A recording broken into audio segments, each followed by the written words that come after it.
Hi everyone! Ako po si Lola Pop. Magkakaroon po tayo ngayon ng makeup tutorial ng mga lola.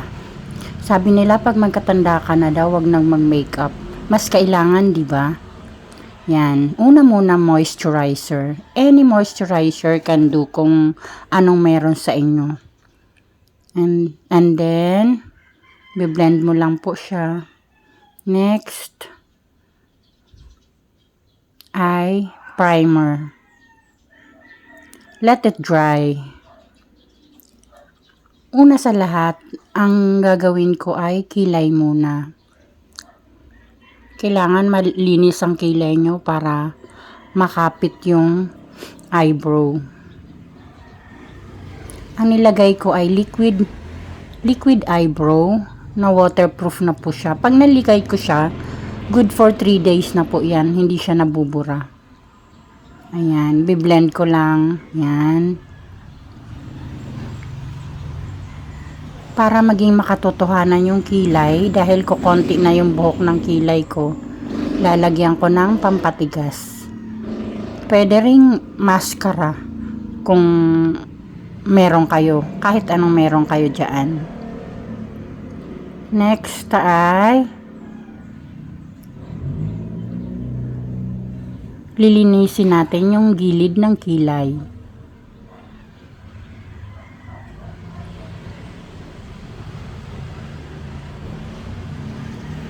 Tapos maglalagay na ako ng foundation.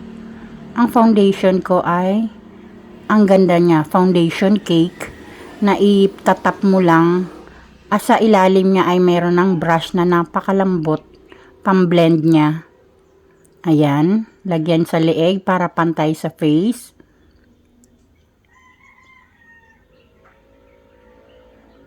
Retouch na naman ng kilay. Blend.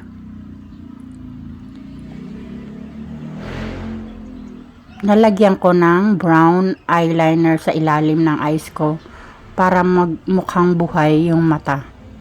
Dahil meron akong eyelashes, lalagyan ko na lang siya ng liquid eyeliner sa ibabaw, color black.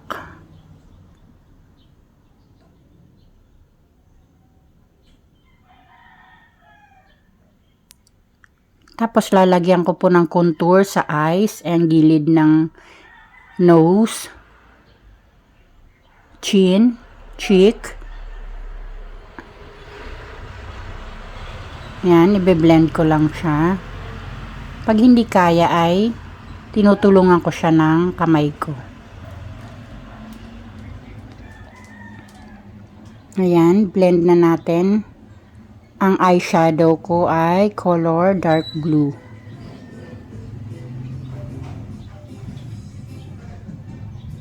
Yan, tinutulungan ko siya ng kamay ko pag biblend.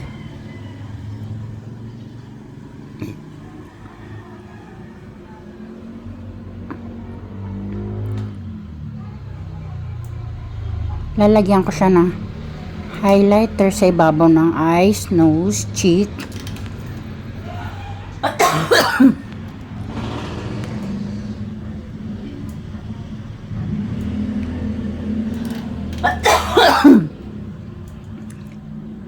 Ayan. Blush on na po tayo. Color pink. And then, eyeliner muna nilagay ko para magandang tingnan. Ito ay biblend ko na yung lipstick color pink.